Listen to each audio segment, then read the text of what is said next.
Salam əziz izləyicilər, dinləyicilər. Yenə bir ədəbiyyat mövzusunun izahı ilə qarşınızdayıq. Bu gün də istədim ki, yenə 8-ci sinif ədəbiyyat dərsinə müraciət edeyim. Çünki mənə belə gəlir ki, mən belə düşünürəm ki, çətin dərsliklərdən biridir 8-ci sinif ədəbiyyat dərsliyi. Şagirdlərimiz demək olar ki, bu dərsliyi anlamaq üçün, başa düşmək üçün ötən dəfə də vurğuladığım kimi lüğətlərə müraciət etməli olurlar. Lüğət vasitəsilə əsəri oxuyub anlamağa çalışırlar. Bu səbəbdən yenə həmən dərslikdən bir mövzu Seyid Əzim Şirvaninin Qafqaz müsəlmanlarına xitab, yəni onun Qafqaz müsəlmanlarına bir müraciəti adlı əsərini izah eləmək qərarına gəldim.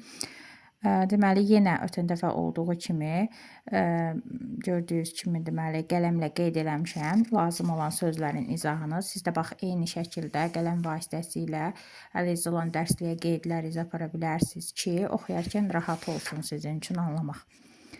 Başlayaq. Əssalam, ey əhali Qafqaz, ey rəisani sahibül ezaz. Əssalam bilirik, salam mənasına gəlir. Salam, ey Qafqaz əhalisi. Qafqaz əhalisinə xitab eləyir burada. Ey rəisani sahibül əzaz, hörmət sahibi olan başçılar. Deməli, salam ey Qafqaz əhalisi və hörmət sahibi olan başçılar. Əssalam, ey güruhi xeyr əsər, millətin qeyrətin çəkən kəslər. Salam, ey güruhi xeyr əsər, xeyirli iş görən adamlar, millətin qeyrətin çəkən kəslər. Dad-ı fəryad yardıma çağırmaq mənasına gəlir burada. Yəni, dad edir, fəryad edir, yardıma çağırır. Ey güruhi izzəm, hörmətli adamlar, oldu zayi bu milləti İslam. Yenə də dedik, köməyə səsləyir. Deyir, ey hörmətli adamlar, bu İslam milləti artıq tələf oldu, zay oldu, getdi. Günü gündən zəlilü xar oluruq, möhnəti qüssəyə düçar oluruq. Zəlilü xar olmaq, hörmətsizləşmək, gözdən düşmək mənasına gəlir. Günü gündən hörmətdən düşürük, hörmətsizləşirik.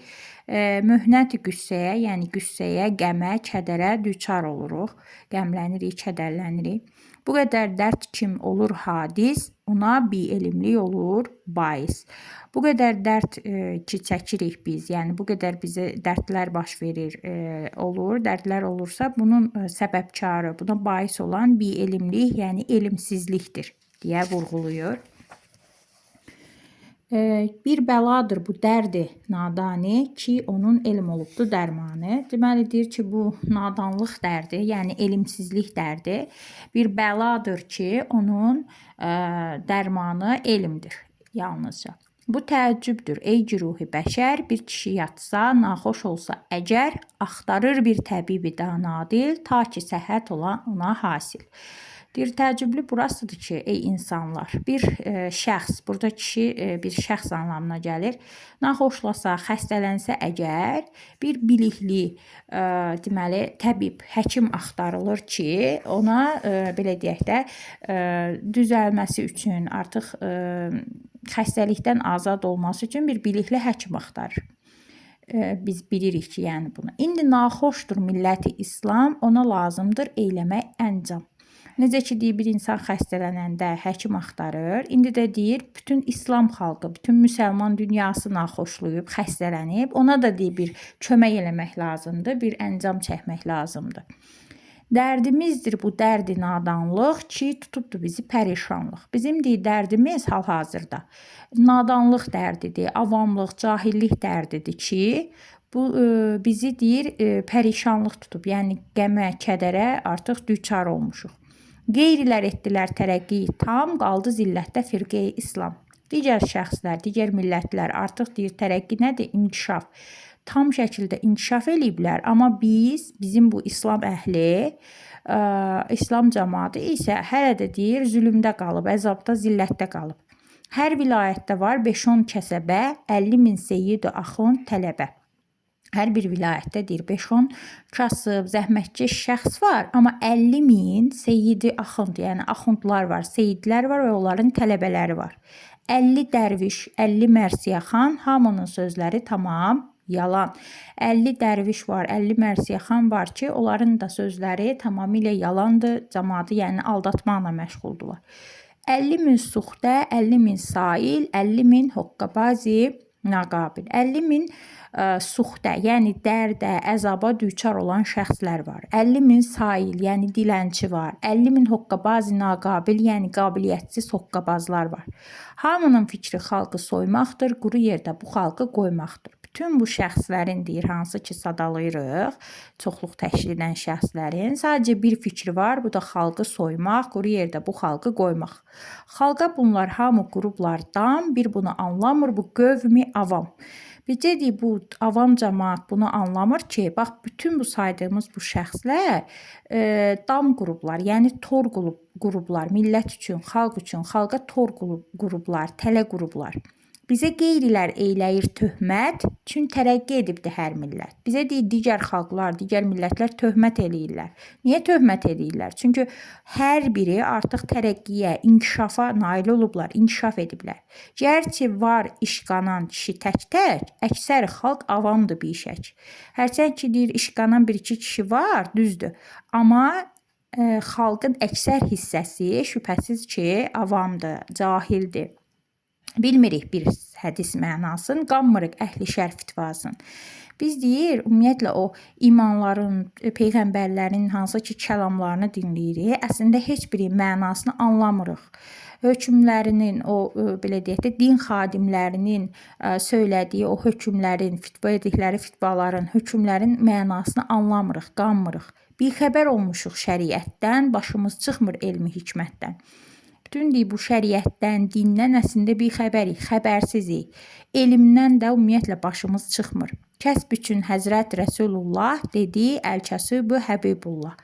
Deyir, deməli, Allahın hörmətini qazanmaq istəyirsənsə, əldə eləmək istəyirsənsə, Allahın dostu o şəxslərdir ki, onlar halal zəhmət ilə dolanırlar. Halal zəhmət ilə dolanan şəxslər Allahın dostudur.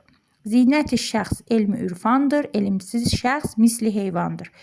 Mərifət sahibi olan şəxsin, mərifət elmində deməli, mərifət elmi, ümumiyyətlə mərifətli olmaq, elm sahibi olmaq insanın zinətidir, qiymətli varlığıdır. Elmsiz şəxs heyvan kimi bir şeydir, deyir. Çünki var idi bizdə nadanlıq, bizə üz verdi çox pərişanlıq. Bizdə deyir, o ki avamlıq var idi, nadanlıq var idi, bizə üz verdi. Bu səbəbdən də qəm, kədər, pərişanlıq. Ümumiyyətlə əsəri oxuduğumuz zaman biz görürük ki, burada o Qafqaz müsəlmanlarına xitab eləyərək əslində ən böyük dərddən, yəni elmsizlik, savadsızlıq, nadanlıq kimi bir dərddən danışır, belə deyək. Deyir ki, yəni elmə ümumiyyətlə köklənmək lazımdır, elmi başa düşərək öyrənmək lazımdır. Diqqətlə baxsaq biz necə ki adı Qafqaz müsəlmanlarına xitabdır, müraciət ilə müraciətlə də başlayır. Qafqaz əhalisini salamlayır, ardıca hörmət sahibi olan başçıları salamlayır, xeyirli iş görən adamları salamlayır, millətin qeyrətini çəkən adamları salamlayır. Ardıca həmən o hörmətli insanlara üzünü tutur, bir fəryad edir, onları çağırır. Bu millət-i İslamın, İslam millətinin artıq zay olduğunu, tamamilə tələf olduğunu bildirir. Deyir ki, biz günü-gündən artıq hörmətsizləşirik, hörmətdən düşürük, bütün qüssəyə düçar oluruq. Bu dərdin baş verməsinin səbəbi isə, səbəbkarını isə bielmlikdə görür, səbəbini bielmliklə görür, yəni elmsizlikdə görür. Deyir ki, bu nadanlıq bir bəladır və onun da dərmanı, avamlıq bir bəladır ki, onun dərmanı yalnız və yalnız elmdir. Çox təəccüblüdür ki, deyir, insanlardan hər hansı biri xəstələnərkən mütləq şəkildə gedib bir bilikli həkim axtarırlar ki, bu xəstəlikdən xilas olsunlar. İndi də deyir, bütün İslam milləti, İslam xalqı xəstələnib, naxoşdur. Onların da dərdinə bir əlac tapmaq lazımdır. Bu İslam xalqının, İslam millətinin dərdi nadanlıqdır, avamlıqdır. Biz bundan qəmlənirik, kədərlənirik. Digər millətlər artıq tam şəkildə inkişaf eləyiblər. Sadəcə bizim bu İslam cəmaatı, müsəlmanlar isə əzabda, zillətdə qalıblar. qurublar. Hər vilayətdə 5-10 kasıb, zəhmətkeş insan var, amma bunun qarşılığında 50.000 seyyid, axund, onların tələbəsi, 50 dərviş, 50 mərsiyəxan, hamısında sözü tamamilə yalandır, milləti aldatmaqdır. 50.000 dərdə, əzaba düçar olan şəxs var, 50.000 dilənçi var, 50.000 də qabiliyyətsiz hoqqabazlar var. Hamının fikri xalqı soymaq, quru yerdə xalqı qoymaqdır. Xalqa bunlar hamısı tələ qurublar, tor qurublar. Bizim bu avam cəmaatı isə bunu qətiyyən anlamır. Bizə digərləri töhmət eləyirlər. Ona görə ki, onlar hamısı artıq tərəqqiyə, inkişafa qovuşublar. Hərçənd deyib vardır bir tək-tək iş qanan kişi, insan, amma xalqın çox hissəsi şübhəsiz ki, avamdır, cahildir. Bilmirik deyib biz bu oxuduğumuz din xadimlərinin söylədiyi o imanların kəlamlarını hansı ki söyləyirlər, onların mənasını, din xadimlərinin hökmlərinin mənasını bilmirik. Bütün şəriətdən bixəbərik, xəbərsizik, başımız çıxmır ümumiyyətlə elmdən. Sonra əldə etmək, qazanmaq, deməli, Həzrət Rəsulullahı qazanmaq üçün deyirlər ki, yəni sırf halal zəhməti ilə dolananlar Allahın dostudur, belə vurğulayırlar. Amma insanların deyir ən böyük zinəti, ən böyük qiymətli varlığı, belə deyək, onların elmidir, mərifət elminə sahib olmalarıdır. Elmsiz insan heyvan kimi bir şeydir. Hansı ki bizdə də deyir bugün nadanlıq, avamlıq hökm sürür. Deməli biz də kədərdə, qəmdə, pərişanlığa düçar olmuşuq. Onun ardıca biz əsərin təhlilinə nəzər salsaq, görürük ki, Seyid Əzim Şirvani maarifçi şeirlərinin çoxunu 19-cu əsrin 70-ci illərində Əkinçi qəzetinin nəşrə başlamasından sonra yazıb və bu qəzetdə də çap etdirib. O maarifçi şeirlərində insanları düşündürən, narahat edən ictimai bəlalardan, eyblərdən söz açıb qəzetdən bir mübarizə silahı kimi istifadə etmişdir. Qafqaz müsəlmanlarına xitab şeirində də şairin maarifçilik ideyaları əksini tapıb, yəni bir maarifçi əsərdir. Biz oxuduqca da görürük təbii ki. Əkinçi qəzetinin redaktoru Həsən bəy Zərdabiyə müraciətində şair bu şeiri özünün Qafqaz müsəlmanlarına məktubu adlandırmış, onun çap olunmasını, xalq arasında yayılmasını xahiş etmişdi. Maarifçi şair də Qafqaz əhlinin digər xalqlardan geridə qalmasının səbəblərindən, günahkarlarından cəsarətlə söz açır, doğma xalqının düşmənlərini qəzəb və nifrətlə ifşa etməklə yanaşı mütərəqqi ideyaları təbliğ edir, nöqsanların aradan qaldırılması yollarını göstərirdi. Oxuduğumuz bu əsər əruz vəzninin xəfif bəhrində yazılmışdır. Xəfif, yüngül, zərif, mülayim mənalarını bildirir. Əsər əruz vəzninin xəfif bəhrindədir. Ola bilər ki, mən həmin bəhrin belə deyək də qayda qanununa nəzərən əsəri oxumamış ola bilərəm, amma əsas odur ki, əsərin məğzini, mənasını tam şəkildə anlamış olaq. Əminəm ki, sizin üçün faydalı bir video dərs çəkə bildik.